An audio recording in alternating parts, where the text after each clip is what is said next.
tayo po ay dadako po sa pagbibigay.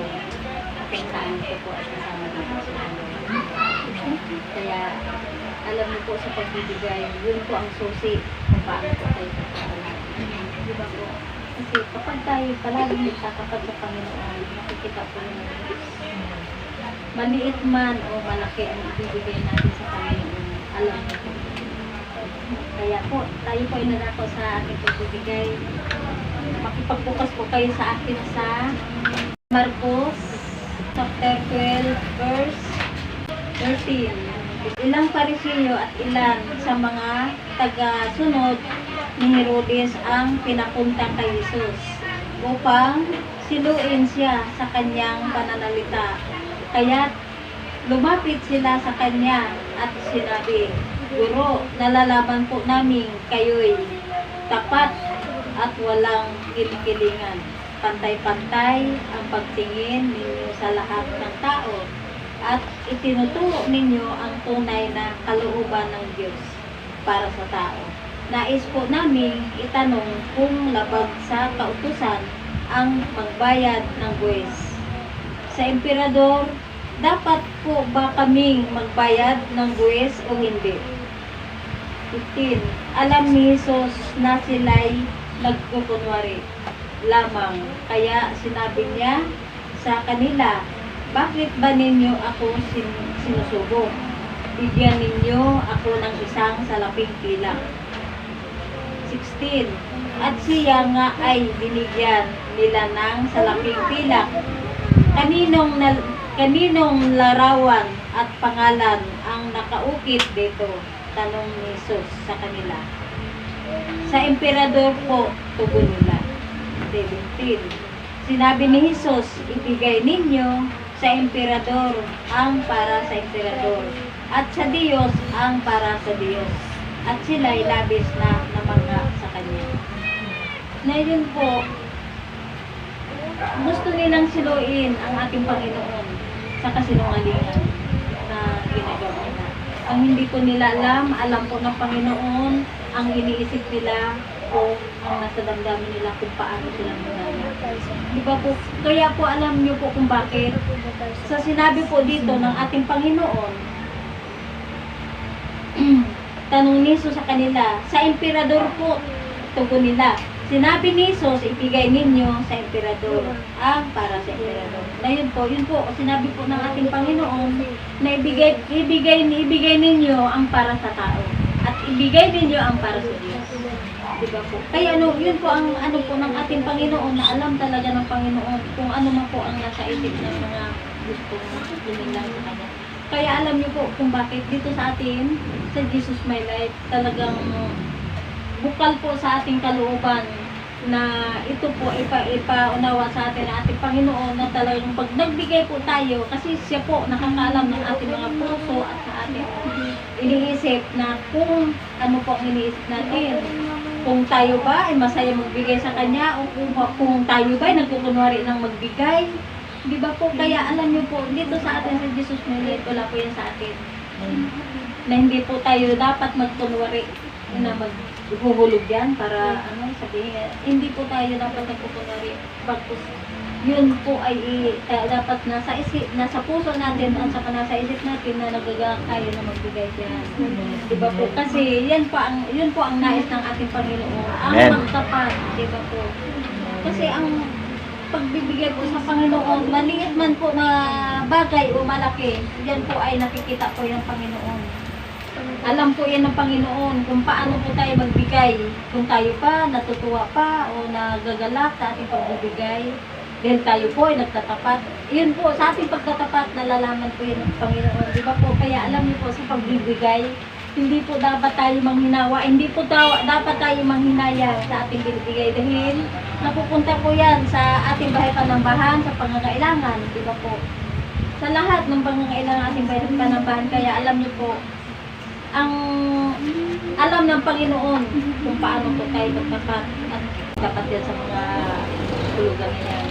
Kaya alam niyo po, dito pa lang nalalaman na po natin dito sa sinasabi niya po dito sa kanyang salita. Nalalaman niya kung paano po ang kung paano po siya siluin at kayain ng mga Parisiyo. Diba po? Kaya alam niyo po sa pagbibigay, tandaan po natin, diyan po tayo pagpapalain. At yan po talagang susi kung paano po tayo pagpapalain sa pagbibigay na yan. Diba po? Na hindi po hahayaan ng Diyos na tayo ay mawalan. Na tayo mawalan mga trabaho, negosyo man din po natin, hindi niya po pabayaan na masalanta po ng mga kahirapan, di ba po? Bagto sa pagtatapat natin, diyan po makikita ng Panginoon kung paano po tayo pagpapalain, di ba po? Kaya po alam niyo po, sa totoo lang, nakakatuwa. Kasi noon hindi ko po yan naunawaan kung paano pagbigay. Na, ibig sabihin bibigay ako dyan, paano na pangangailangan ko bukas? Bibili ako ng pagkain, bibili ako ng kung ano ng pagkain, pangangailangan. Diba po? Pero alam niyo po, nung naunawaan ko po ito, alam niyo po, sa isip ko, bakit? Ba't hindi ako magbibigay? Ibig sabihin kung ihulog ko dyan yung aking kapirahan, kahit na yun na lang, bahala ng bukas. Andiyan na, andiyan na ng Panginoon, di ba po, na magbibigay sa atin, di ba po? Di ba? Kaya alam niyo po, hindi tayo pagbabaya ng Panginoon kapag tayo ay magtatapat sa Kanya, di ba po? Kaya, alam niyo po, sa pagbibigay, talagang yan po, tandaan po natin, na hindi tayo dapat na magsawa sa kabibigay, kahuhulog yan sa ating kupiring na yan, kupiring mat na yan. Kaya salamat sa Panginoon sa kaunawaan na binibigay niya po sa atin, na ito po nawa maunawaan natin at lalakaran natin. Yun. Maging sa atin din po, sa ating mahal na lingkod. Dadako po tayo sa bilang 18, verse 21. Ang bahagi ng mga Levita ay ang ikasampung bahagi na ibibigay ng Israel. Kapag tayo ay nagbibigay sa ating malapastura, kung paano po tayo kumita, bahagi din po sa dyan. Then siya po ay naglilingkod sa Panginoon. Diba po? Kaya yun, alam niyo po, sabi po dito, at ito ang nauupol sa kanilang paglilingkod sa tuldang tipanan. Yan po, ang nalingkod ng Diyos dahil sa kanyang paglilingkod na hindi po natin alam na sa kanyang paglilingkod kasama po tayo sa kanyang panalangin upang tayo po ay hindi rin po pababayaan ng Panginoon Diyos. Di ba napapansin niyo po na hindi tayo pinababayaan ng Diyos? Dahil may isang namamagitan po na nagnanalangin para sa atin. Yun po ay ang tao isang matuwid na talagang kailangan, di ba, na sinasamahan ko siya ng ating Panginoon. Yun po, kaya salamat po sa salita ng Diyos na nawa ito ay maunawa natin sa ating pagbibigay. Sige po, patuloy po tayo ng pagbibigay.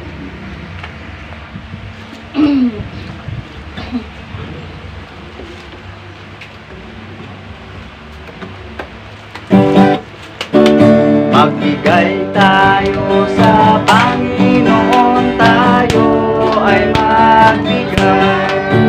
Magbigay tayo sa Panginoon, tayo ay magbigay. Ibabalik, siksik, liglig at umaapaw. Ibabalik, siksik, liglig at umaapaw. Magbigay tayo sa Panginoon, tayo ay magbigay. Sige na po lahat.